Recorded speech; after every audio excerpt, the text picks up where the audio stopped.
नमस्कार, मैं प्रियंका और आप देख रहे हैं सबले बढ़िया। आइए नजर डालते हैं आज की मुख्य खबरों पर। छत्तीसगढ़ सरकार द्वारा राज्य में कृषि की लागत को कम करने और विश्व रहित खाद्यान्न के उत्पादन और जैविक खेती को बढ़ावा देने की लगातार सार्थक पहल की जा रही है। छत्तीसगढ़ में रासायनिक उर्वरकों के विकल्प के रूप में जैविक खाद की उपलब्धता और इसके उपयोग के प्रभावी परिणाम को देखते हुए अब रासायनिक कीटनाशकों का खेती में उपयोग कम करने के उद्देश्य से मूत्र कीट नियंत्रक उत्पाद तैयार कर किसानों को सस्ते दर पर उपलब्ध कराने की प्रभावी पहल शुरू कर दी गई है। मुख्यमंत्री भूपेश बघेल की विशेष पहल पर राज्य में आगामी 28 जुलाई हरेली पर्व के दिन से गौठानों में गौमूत्र की खरीदी और इससे कीट नियंत्रक उत्पाद तैयार किए जाने की प्रक्रिया शुरू हो जाएगी। बता दें कि महिला स्वयं सहायक समूह की प्रशिक्षित महिलाएं गौमूत्र कीट नियंत्रक जीवामृत तैयार करेंगी। जानकारी के लिए बता दें कि गौमूत्र से जीवामृत यानी ग्रोथ प्रमोटर भी तैयार किया जाता है। वाणिज्य एवं उद्योग मंत्री कवासी लखमात और खनिज विकास निगम के अध्यक्ष गिरीश देवांगन ने राजधानी रायपुर में छत्तीसगढ़ पुलिस परिवार द्वारा संचालित श्री प्रयास एजुकेशन सोसाइटी में एलसीडी प्रोजेक्टर का विविध उद्घाटन किया।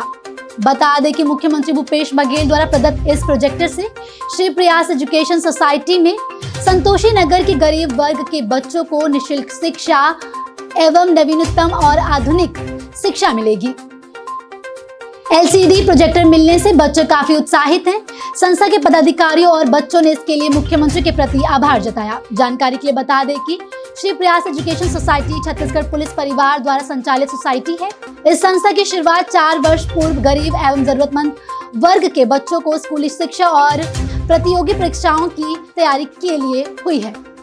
रायपुर में इंडिया न्यूज समाचार चैनल का कार्यक्रम गढ़गे नवा छत्तीसगढ़ का आयोजन हुआ। मुख्यमंत्री ने मंच पर घोड़ा चलाकर छत्तीसगढ़ संस्कृति की झलक दिखाई। उन्होंने कहा कि छत्तीसगढ़ सरकार के गढ़बो नवा छत्तीसगढ़ के ध्येय के पीछे यहाँ के महापुरुषों की सोच है।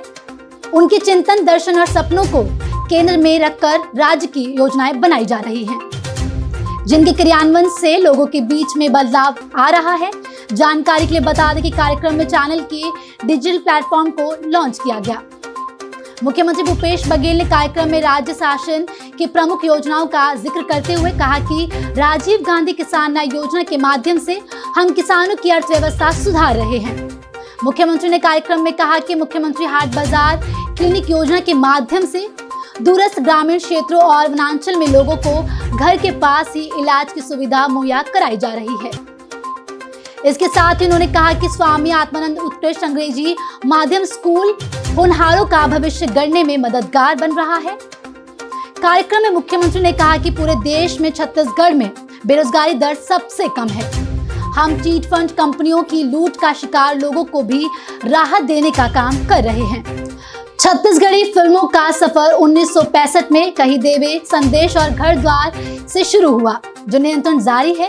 प्रदेश की कला, संस्कृति और फिल्म को आगे बढ़ाने के लिए राज्य सरकार कटिबद्ध है और छत्तीसगढ़ी फिल्म नीति इसी कड़ी का हिस्सा है। छत्तीसगढ़ फिल्म नीति बनने से छत्तीसगढ़ी फिल्म उद्योग और पर्यटन को बढ़ावा मिल रहा है।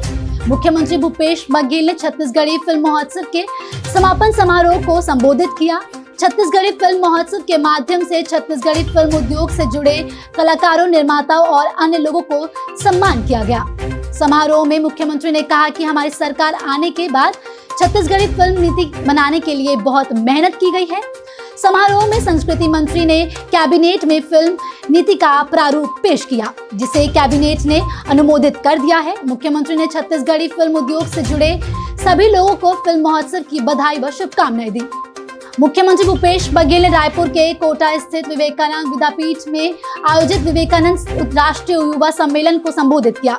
कार्यक्रम में जानकारी दी गई है कि स्वामी विवेकानंद के अमेरिका में 3 और भारत में 12 स्मारक हैं। बता दें कि रायपुर में बनने वाला स्मारक स्वामी विवेकानंद का 16वां स्मारक होगा।